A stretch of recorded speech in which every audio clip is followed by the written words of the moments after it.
Bismillahirrahmanirrahim. Assalamualaikum warahmatullahi wabarakatuh.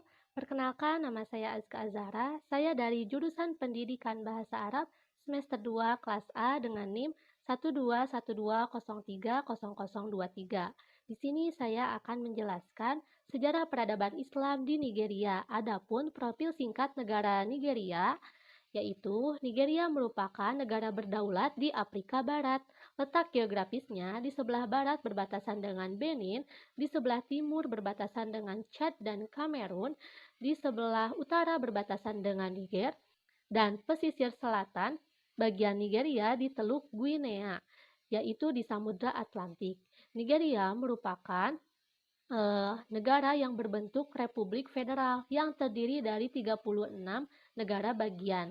Adapun ibu kotanya terdapat di Abuja, presidennya yaitu Muhammad Buhari, wakil presidennya Yemi Osinbaji, pemerintahannya berbentuk republik presidensial, bahasa resminya menggunakan bahasa Inggris, bahasa daerahnya terdiri dari 3, Hausa, Igbo, dan Yoruba. Agamanya 53,5% agama Islam, 45,9% beragama Kristen, dan 1% agama lainnya.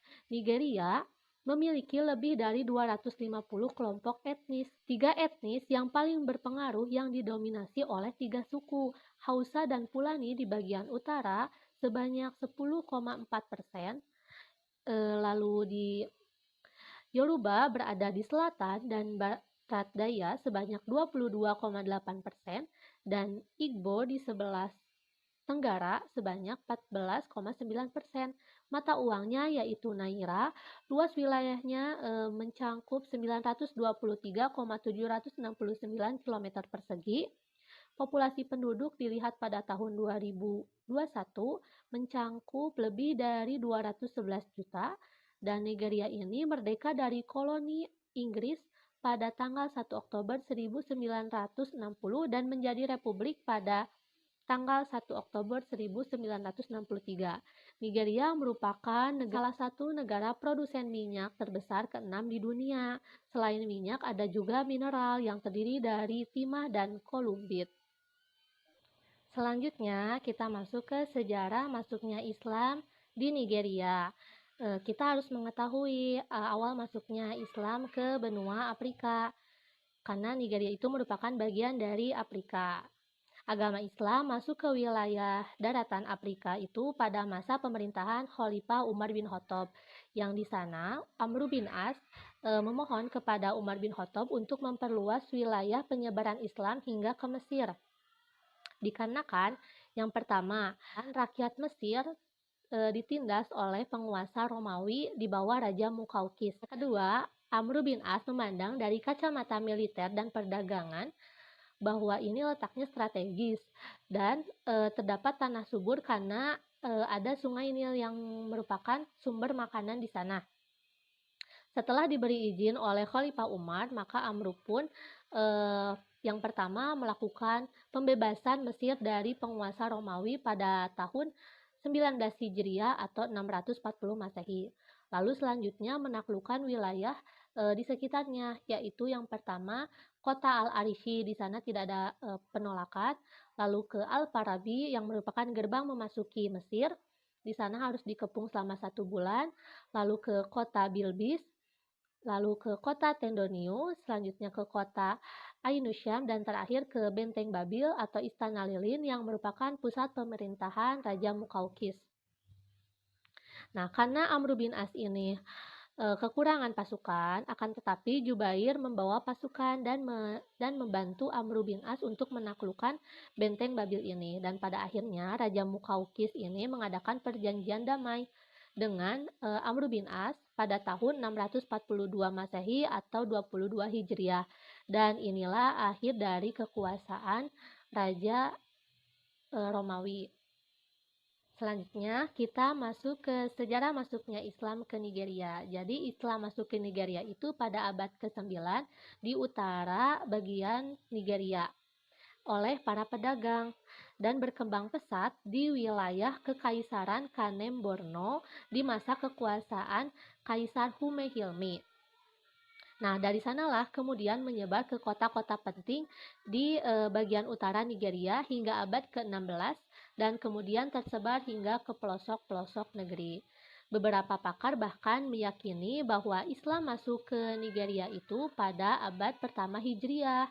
Ini dikatakan oleh ulama yang berada di Nigeria, yaitu Syekh Dr. Abu Abdullah Abdul Fattah Adelabu yang mengatakan bahwa Islam masuk ke Sub-Sahara atau termasuk Nigeria sejak abad pertama Hijriah melalui para pedagang Muslim dan ekspedisi selama penaklukan oleh bangsa Arab yang dipimpin oleh Uqba ibnu Nafi pada tahun 622 hingga 683 dari dinasti Umayyah pada masa pemerintahan Muawiyah dan Yazid.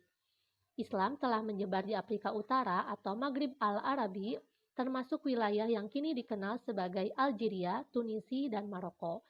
Jadi, menurut para pakar ini meyakini bahwa Islam masuk ke Nigeria sejak abad pertama Hijriah yang bermula dari Uqba ibnu Nafi yang membuka rute perdagangan ke Kanem Borno, Nigeria Utara, yang di dalamnya terdapat perdagangan budak. Nah, misi ini dilanjutkan oleh anaknya yang bernama Ubaidillah ibnu Al-Habhab sampai ke kerajaan Ghana. Nah, di kerajaan Ghana ini terdapat perdagangan emas. Jadi mereka melakukan perdagangan di sana sampai abad 11 Hijriah. Di samping melakukan perdagangan, para pedagang Muslim memperkenalkan misi utama ajaran Islam, yaitu mengembangkan perdamaian, kesejahteraan, dan juga keadilan. Dengan cara demikian, akhirnya Islam dapat berbaur dengan masyarakat setempat. Islam juga masuk ke Nigeria di daerah barat yang berbahasa Yoruba semasa kekuasaan Mansa Musa Imperium Mali yang menyebarkan Islam dan berhadapan dengan kerajaan Imperium Yoruba di Nigeria. Pengaruh kekuasaan dari dinasti Abbasiyah juga turut memperkuat penyebaran Islam di Afrika yang akhirnya mengakhiri kekuasaan Katolik selama beberapa abad. Namun demikian, dari data yang tertulis yang sudah berhasil peneliti temukan bahwa Islam masuk ke Nigeria pada abad ke-9. Arsip-arsip yang ada menunjukkan bahwa Islam sudah menjadi agama mayoritas di kekuasaan Imperium Borno di bawah kekuasaan Mai Raja Idris Aloma pada tahun 1517 hingga 1603, meskipun kala itu masih banyak penduduk Nigeria yang menjalankan ritual keagamaan tradisi mereka. Jadi, menurut data yang dapat ditemukan, tetap saja Islam masuk ke Nigeria itu pada abad ke-9. Nah, di sana Muslim di Nigeria sudah menggunakan peradilan agama, mendirikan masjid, membangun penginapan di Mekah, dan tentu saja sudah penyelenggaraan ibadah haji. Selanjutnya, kondisi Islam di Nigeria dan permasalahan yang dihadapi oleh umat Islam di Nigeria. Yang pertama, kekerasan agama di Nigeria dipacu oleh pada perselisihan umat beragama Kristen dan Muslim. Etnis Igbo yang bermayoritas agama Kristen dengan Hausa yang beragama Islam terjadi perselisihan karena suku Igbo ini menguasai perpolitikan pada tahun 1966. Karena suku Hausa tidak menerima, pada akhirnya suku Hausa ini melakukan pembantaian kepada suku Igbo. Nah, selanjutnya yang kedua, munculnya Boko Haram dengan tujuan untuk mendirikan negara Islam di Nigeria. Jadi Nigeria terbagi menjadi dua bagian, wilayah utara yaitu wilayah Islam, wilayah selatan yaitu wilayah Kristen. Nah, penganut Islam dan Kristen ini sering terlibat konflik yang akhirnya banyak sekali terenggutnya nyawa orang lain. Konflik yang melibatkan agama ini telah mengancam stabilitas keamanan nasional karena konflik ini dilakukan dengan cara pengeboman bunuh diri, pembunuhan, dan perampasan harta benda terhadap masyarakat yang tidak bersalah. Dari konflik-konflik keagamaan yang melibatkan agama Islam dan Kristen, serta terjadinya kemiskinan, ketidakadilan sosial, ketidakstabilan politik Nigeria yang pada akhirnya memunculkan Boko Haram. Jadi, Boko Haram ini lahir pada tahun 2002 yang didirikan oleh Muhammad Yusuf di Borno. Boko Haram memiliki nama asli, yaitu Jama'atu Ahli Sunnah Lidawati wal Jihad, yang memiliki arti orang-orang yang menjalankan anjuran sunnah dan jihad Nabi.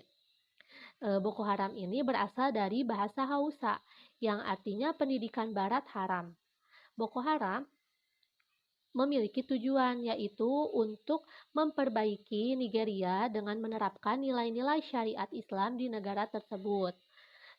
Boko Haram merupakan gerakan sosial yang menuntut terhadap pemerintah Nigeria keadilan yang ada di Nigeria Utara dengan cara berdakwah.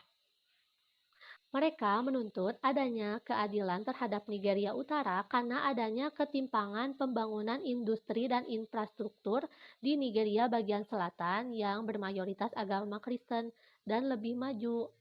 Sedangkan di Nigeria Utara tidak maju. Oleh karena itu, masyarakat Nigeria Utara memandang hal ini merupakan diskriminasi yang dilakukan oleh pemerintahan. Nah, karena mereka menganggap diskriminasi, maka kelompok Boko Haram ini berubah menjadi radikal dengan melakukan berbagai serangan yang ditargetkan kepada gedung-gedung pemerintahan sebagai bentuk protes terhadap pemerintahan. Aksi yang dilakukan Boko Haram pada Juli 2009 merupakan awal penyerangan Boko Haram kepada barak militer, markas polisi, gedung pemerintahan, serta kota-kota di sekitar Nigeria Utara. Dan ini menyebabkan anggota Boko Haram banyak yang tewas dan Muhammad Yusuf selaku pendiri Boko Haram ditangkap polisi. Nah, lalu kepemimpinannya digantikan oleh Abu Bakar Shekau yang membuat kelompok Boko Haram ini menjadi lebih radikal dengan melakukan gerakan pemberontakan, pembantaian, pembunuhan, meledakan bom, menculik warga sipil serta militer, dan serangan ini tidak hanya dilakukan di Nigeria saja, akan tetapi sudah melibatkan negara-negara di sekitarnya seperti Chad, Kamerun, Benin, dan Niger. Karena semakin luas aksi penyerangan dan teror yang dilakukan oleh kelompok Boko Haram, maka pemerintah pun melakukan upaya-upaya untuk menghentikan aksi tersebut. Pada tahun 2009 hingga 2015, pemerintah memfokuskan pada aksi militer. Contohnya pada tahun 2012, pemerintah mengadakan operasi militer dan perundingan atau bisa disebut dengan negosiasi antara pemerintah dan kelompok Boko Haram yang difasilitasi oleh ulama Ahmed Dati. Namun, upaya ini tidak membuahkan hasil karena kelompok Boko Haram ini belum mempercayai sepenuhnya kepada pemerintah. Lalu selanjutnya, pemerintah mengubah strategi karena upaya yang pertama itu tidak berhasil. Nah, mengubah strategi dengan cara melakukan penangkapan terhadap anak dan istri anggota Boko Haram. Dan ini pun tidak meredakan aksi kelompok Boko Haram. Malah pada bulan Januari 2012, Abu Bakar Shekau sebagai pemimpin kelompok Boko Haram memberikan peringatan kepada pemerintah bahwa mereka akan mulai menculik istri pejabat pemerintahan karena tindakan pemerintah yang menculik serta menahan anak istri dari kelompok Boko Haram. Lalu selanjutnya pada bulan Mei 2013, Boko Haram melakukan penculikan Chibok, yaitu menculik ratusan siswi dari asrama Chibok di Nigeria yang beragama Kristen dan Islam, dan mereka rata-rata berusia 12 tahun karena terdaftar di sekolah umum. Nah, hingga saat ini masih banyak korban dari penculikan Boko Haram yang belum kembali kepada keluarganya. Dan kasus ini yang masih hangat-hangatnya, pada bulan Desember 2019, kelompok Boko Haram melakukan penyerangan di distrik Bridge yang berada sekitar 30 km dari perbatasan Nigeria. Kelompok Boko Haram menculik 21 orang dan 4 orang berhasil kabur. Jadi pada intinya, hingga saat ini Boko Haram masih melakukan aksi penyerangan serta teror dan penculikan untuk semata-mata menegakkan negara-negara Islam dan juga membalaskan dendam terhadap pemerintahan karena merasa didiskriminasi. Lalu yang terakhir ini permasalahannya larangan penggunaan hijab di sekolah. Namun telah dicabut oleh Mahkamah Konstitusi bagian Osbum pada tahun 2016 karena hakim mengatakan larangan tersebut melanggar hak agama wanita muslim dan hal ini menimbulkan ketegangan agama di kawasan tersebut dan sebagian pria Kristen menanggapinya dengan tuntutan agar diberi izin menggunakan jubah gereja ke sekolah. Setelah mengetahui kondisi saat ini di Nigeria serta permasalahan yang dihadapi umat Islam di Nigeria, maka kita dapat mengambil hal positif yang dapat ditiru oleh dunia dari umat Islam di Nigeria. Yang pertama, Islam memang bukan negara mayoritas di Nigeria. Nah, jumlahnya juga hanya 50%. Akan tetapi, Nigeria merupakan salah satu negara Muslim yang menerapkan akulturasi agama dalam budaya sehari-hari, seperti mengenakan jubah atau gamis, hijab, burka, dan simbol agama lain yang tidak umum untuk negara-negara di belahan dunia dengan agama berbeda. Yang kedua, kegiatan yang dilakukan kelompok Boko Haram ini bisa diambil sisi positifnya, yaitu pada tujuan awalnya yang ingin memperbaiki Nigeria dengan menerapkan nilai-nilai syariat Islam yang bertujuan untuk menegakkan keadilan. Nah, tujuan awalnya inilah yang dapat diambil oleh dunia eh, dan diterapkan. Lalu yang terakhir, bahasa Arab merupakan bahasa yang mempengaruhi eh, bahasa di Nigeria, termasuk penamaan hari yang kental dengan bahasa Arab. Dan sudah tidak aneh lagi apabila di Nigeria terdapat kegiatan, maka pembukaan dan penutupnya itu dilakukan dengan berdoa secara Islam sejak tahun 1990-an. Mungkin itu saja materi sejarah peradaban Islam di Nigeria yang dapat saya sampaikan. Mohon maaf apabila masih banyak kekurangan dan kesalahan. Wassalamualaikum warahmatullahi wabarakatuh.